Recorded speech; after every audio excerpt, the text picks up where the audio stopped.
We got a lot of different types of whiskey here. Not sure what your favorite is. Obviously, I don't drink, right? But down below we have whiskey. Did you just shame me there? Was there a little bit of that? Just a little bit. You don't really drink. You don't drink really anymore drink, anyhow. You know, you stopped that a while back, so that's a good thing, right? Toasting to triumphs and celebrating the unbreakable American spirit. Welcome to Choir Practice. Brought to you by Law Enforcement Today. So once a month we come out here to the studio and we film a whole bunch of episodes of Choir Practice, and we roll them out over the coming months. And I've been super excited for this month's shoot because we've got some of the coolest people who are in town, including my very good friend, Matt. We're going to get to you in a minute. But first, who are you? I'm Bernie Hallam's co-host, but Matt's probably been on more than me. Matt's never been on this. Now, many of you are going to recognize Matt. I've been trying to get Matt here to the Whiskey Wall for years. But Matt and I have recently been traveling through Texas together. And man, we've been together all over the country. We have. You get the miles. We have. I do get the miles. You get the miles. That's what you And I was at the Whiskey Wall before. yeah. So With Larry. yep, I Wait, was. you've done the show before? Yeah. I have. So welcome back. So remarkable that you remembered me. Well, So I mean, important you are. what can I say? It was a short episode. Oh, All right. So 6 3/4. I'll reintroduce you to Matt, and apparently Matt to me here in a minute. First, a quick shout out to our friends over at Warrior 12. Red, remember everyone deployed. Great shirt, great way of reminding people that every single day there are men and women who serve our country who are still deployed, and so we keep them in prayer every single day. Speaking of prayer, you want to lead us off in prayer today? Yeah, sure. Dear Lord, thank you for this this time together with Matt and his safe travel here with whiskey. May we impart some words of kindness, love to our listeners and followers out there. In Jesus' name, amen. Amen. Thank you. All right, so let me reintroduce Matt. I feel like we should do this whole thing over again, but we're just going to roll with it. Roll with it. Matt is now officially the president, National president, correct? national president of, The Federal Law Enforcement Officers Association. and you've got quite the career in the law enforcement community. You want to give a little bit of background and context? So, been in law enforcement since 2001, just prior to 9/11. I started my career with the U.S. Capitol Police, actually. So, spent 5 years over there and moved probably about 7 different agencies, including on both the county level and on the federal level. Now, our family at Law Enforcement Today lovingly has this kind of fun family war between local and state and federal law enforcement. There's often a lot of ball breaking and fun, but the reality of it is that we just saw, when we were together in Texas, a great example of how, even though there are people busting each other's chops, there's an incredible unity between local, state, and federal law enforcement. So why don't we kick off there with some of the experience that we had in Texas and what you saw that isn't being shown in the mainstream media? Of course, Kyle and Bernie, thank you very much for having me on the show. Let's start off with this. Law enforcement does have a weird sense of humor, right, with law enforcement. And why? Because we're seeing so much negative on a daily basis. And I'm not saying so much negative in the political aspect of it. I'm not saying so much negative on the media aspect of it. I'm saying dead kids, husbands that beat up wives, wives that beat up husbands. Who knows in this day and age over here? But we're seeing motor vehicle accidents. We're seeing, motorcycle accidents. We're seeing a lot of bad stuff, not including all the negative rhetoric that is going towards law enforcement. So we get that kind of weird sense of humor because it's a coping mechanism, right? We need to laugh at things that, unfortunately, other people sometimes don't think are funny. But it's really, we're not laughing at a situation. We're laughing to keep our mental health and stability up. So I just want to start off with that. But definitely being down on the border was an eye-opening experience. We saw all over the news that the Border Patrol wasn't allowed to do certain things. Border Patrol wasn't allowed to enter Shelby Park. State and locals are not working with our federal entities. And that's just not true. We saw it. I saw it with my own eyes down there. We filmed with them while we were down there. We're all working together for the great mission of keeping this country safe and making sure that we keep the bad people out of the country as much as we can, and the bad people that are already in the country, getting them off the streets. And one of the problems is keeping them off the streets. It's not about deporting them and they come back over a week later or a month later, because let's be honest, if we're deporting them from here, they don't want them wherever they come from. So they're coming back over here. But the other issue is the political view of things, of catch and release. And we're arresting people not once, not twice, but 5 times, and they're getting released. And they're saying while they're in front of judges that I'm going to kill my wife if I get out of this, if I get out of jail again. And they release them. And what do? They kill their wife. Yep. 4 or 5 DUIs in a row. And we're releasing people to go out there and kill people using a 5,000-pound motor vehicle. We need to stop it. We need to get them off the streets to keep our family safe. Matt, you touched on mental health. Who do you have here with you today? Because people are supposed to bring whiskey to the whiskey wall. So of course, and I thought that this was a great way of bringing whiskey to the wall. I think it's the first time that this kind of whiskey has ever been on the wall. We got a lot of different types of whiskey here. Not sure what your favorite is. Obviously, I don't drink, right? But down below we have whiskey. Did you just shame me there? Was there a little bit of that? Just a little bit. You don't really drink. You don't drink anymore anyhow. You stopped that a while back, so that's a good thing, right? So down here, and we have a little whiskey cam going on over there. This is whiskey. Whiskey is a 5-year-old English cream golden retriever. It's one of the rarer coloring of a golden retriever. And Whiskey is an ADA certified service dog. And Whiskey's got a pretty cool story. So Whiskey was actually trained for mobility. That was her first purpose. She was trained for mobility. She has about 3,000 hours of training. Most of her training was done in Disney World in Florida. I thought that was really cool.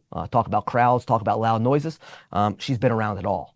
So she was trained for mobility. Unfortunately, What does that mean, mobility? Mobility would be somebody that maybe is in a wheelchair or somebody that needed a little bit of help standing or walking. She can kind of be that crutch for them or help them get out of a chair and into a bed, something along those lines. So Whiskey was trained like that. And Whiskey's actually a little bit small for the mobility purpose of it.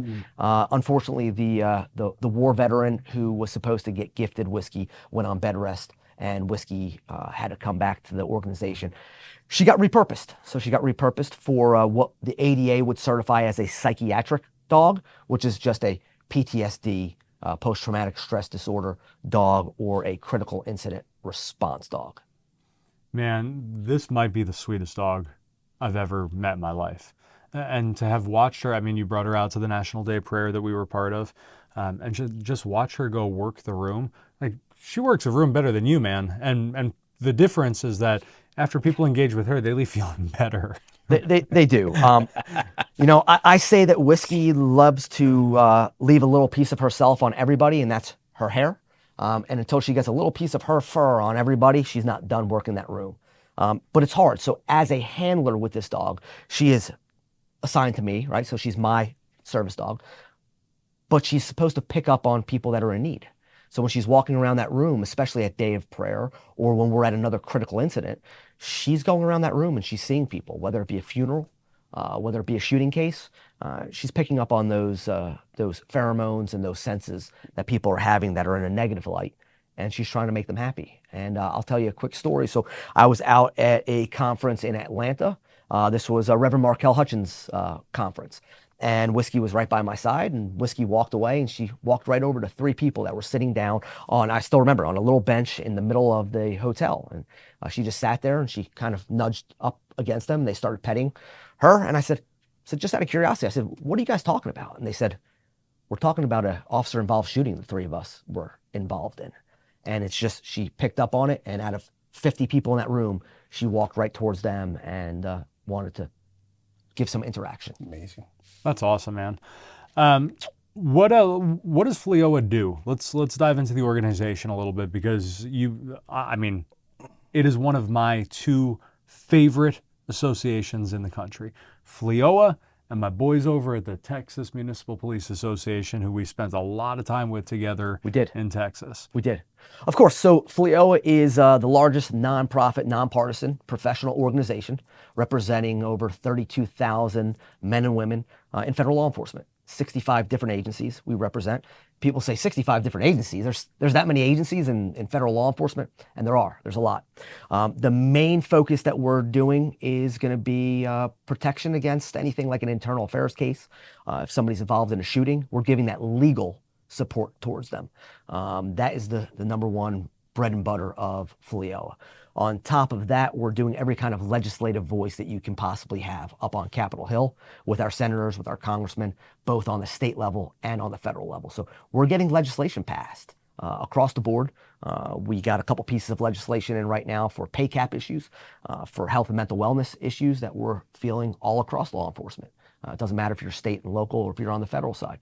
So definitely doing the educational purposes of educating our politicians on what needs to happen in order to keep our law enforcement in these jobs. Recruitment and retention are two of the hardest things that we're doing right now. We're having a hard time recruiting, and we're having a hard time retaining. And being able to recruit and retain actual people that want to be law enforcement officers and the ones who are qualified to do the job. It's not about lowering those qualifications to get more people. I don't need somebody that has a heartbeat and blood. I need somebody that wants to do the job, because those are the ones that are going to care if they lose their job. All right. I want somebody who wants to keep that job and keep it a profession. So those are the two main things that we're doing. But we also have chapters across the entire country. So really, you join us, you have chapter events. So each chapter has to hold at least 3 events. Those 3 events might be a ball game, it might be a crab feast, it might be a restaurant, a dinner for the holidays. So you go to those events, your membership is paid for, and everything else is just money in the bank. I mean, you're a member. Yeah, I am. So Bernie is one of our associate members over here, just because he's not on the federal side, so he can't be a full-time member. But we also have memberships for task force officers. So anybody who is assigned to any kind of federal task force is allowed to be a member, and they pay a reduced rate, but they get the full benefits of any one of our other members get.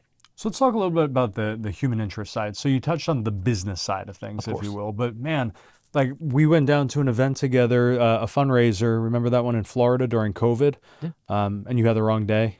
You remember that? I remember that also. We took like a 45-minute ride. Uber in ride. an Uber in each direction. Found out it was the wrong day. These things happen. We had a good lunch though. We had a great lunch. Good lunch. Some sushi. But let's talk about the human side. What that event was, what some of these other events are. So one of the great things with FLEO isn't so much like I said, the stuff that we just talked about, right? The congressional support or even the legal support. It's about that networking. So being able to network and know, if I'm with the Federal Bureau of Investigations and I'm working a drug case, well, maybe I don't have that knowledge of what needs to be done. But with FLEOA, I can reach out to somebody in the DEA. All right. So I have a network of people that I can reach out to any organization and any agency in this entire state, or in this entire country, I should say. I'm sorry. So if you're working in an actual state, but you don't know somebody at one of the other levels, pick up that directory, you call somebody, and they can get you to the right person that you need. And it's kind of that brotherhood, that fraternal organization, right? That if I know somebody and I'm a part of it and they're a part of it, I'm willing to do more for them than I am for somebody else. And just picking up that phone and getting that support, it's priceless. What was that fundraiser? That was 2 fallen FBI agents, right? That was for the two FBI agents who were killed. That's correct. And that was a huge fundraiser that one of the local chapters put on? It was. And I believe that we gave over $50,000 to each one of the families of those fallen. So FLEOA not just has FLEOA proper, which is what I am the national president of. We also have the FLEOA Foundation. John Adler is the national president for the FLEOA Foundation. Part of our dues go over to the foundation. The foundation is the one who is raising money. They're raising money for our members. So if you have a member who maybe a natural disaster came through and they lost their house due to flooding, a fire, a tornado, a hurricane, they're going to get money to help rebuild or put somebody up in a hotel for a time being. If God forbid you have a loved one who's killed in the line of duty, we're going to be there to support that wife or that husband and those kids to make sure that they have everything that they need to go along with. And I just want to throw out a plug also for is it Tunnels for Tower? Tunnels for Tower. They're an amazing organization. So I've utilized them on numerous occasions for individuals who were killed in the line of duty, and they paid their houses off. They paid their mortgages. So, please, if you're out there looking to give money to an organization, they are an organization who is giving back to our men and women in both the law enforcement and in our, military. And I want to do a plug for FLEOA here for a second, and it's going to sound like I'm tooting our horn. I totally am, but it's okay.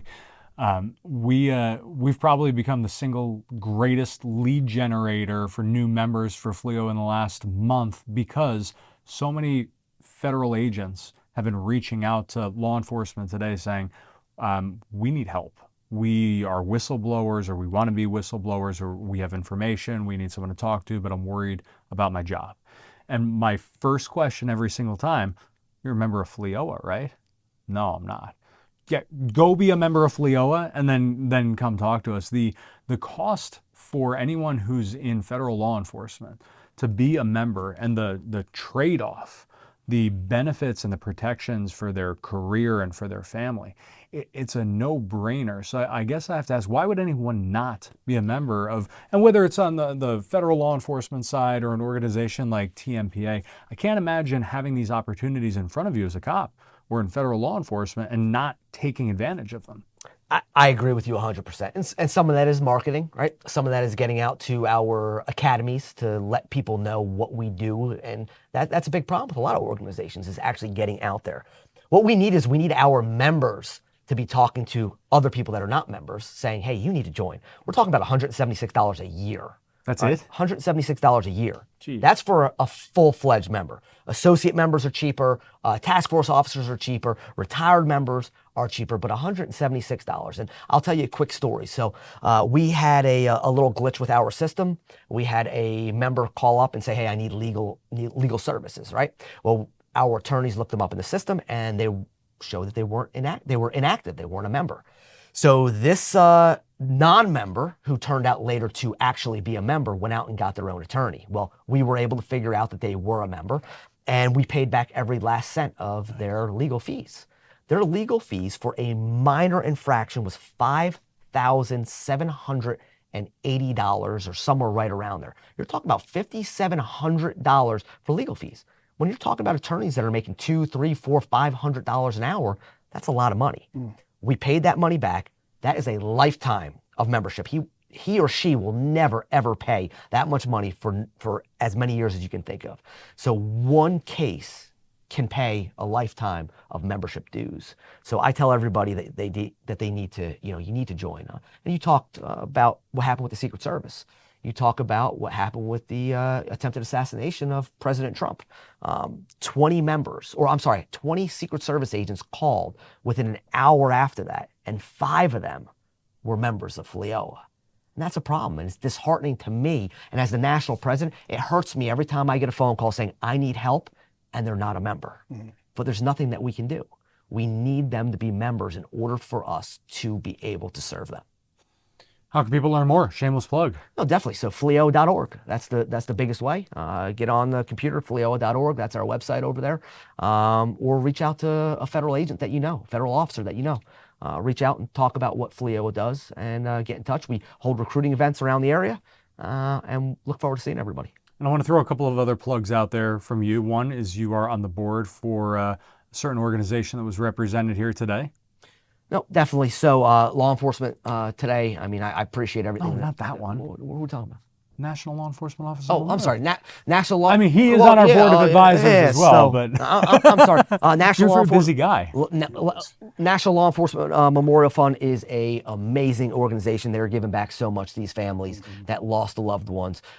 People don't realize how hard it is to get a name up on that wall. Yeah. And really, in my position as the national president, that's why I have a seat on the board. I actually give up that seat to another board member that's on my national board to represent, just because I don't have the time, unfortunately, to give all that needs to go into it. But putting names on that wall takes a lot, and they are going through pages and pages, if not books, full of information to get somebody on that wall. So definitely please visit the memorial. Please visit the museum. If you're going to donate, please donate money over there. Also want to throw out a quick plug to Fallen Soldiers Ministry.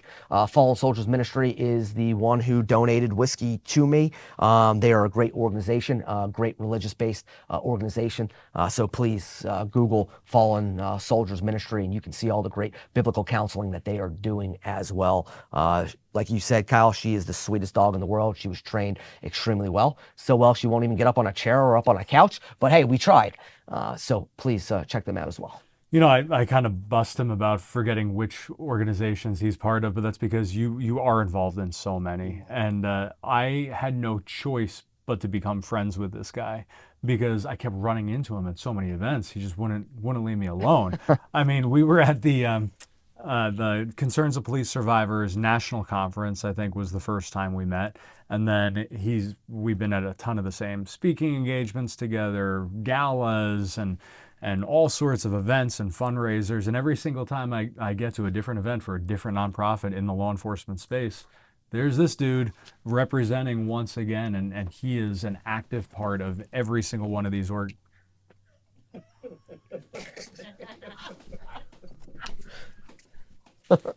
Okay. All right.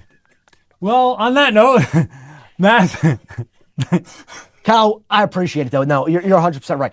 I'm involved in a lot of stuff because of my position, right? But oftentimes I can't actually be the one representing it. So I want to thank my national board that I have as well to be able to step up and get into place to take care of these extremely important issues that we're facing in not just federal law enforcement, but law enforcement across the board. Law enforcement are out there to help protect our communities, not hinder our communities. And I want every law enforcement officer to know out there that if a poll was taken right now, you have more supporters of law enforcement than you do naysayers of law enforcement. But unfortunately, that squeaky wheel sometimes gets that grease. That squeaky wheel is the one that's making that noise. And we saw it with the defund the police movement, and we see what the politicians are doing now to backtrack on defund the police. Although that defund the police, that set us back about 10 years. And we're going to keep fighting for that. And that pendulum's swinging now. It's swinging. They're seeing when you see these crime rates going out of control, and you see people being able to steal whatever they want out of stores, and you see stores going out of business, and now grandma and grandpa can't walk down to that CVS to buy their medication. We're seeing that, and it's turning. Well, Matt, thanks for the work that you're doing. I tell you I love you. I did up until about 5 minutes ago, so I'm just going to say thanks for picking up the tab for dinner tonight. Thanks for coming on the show, brother.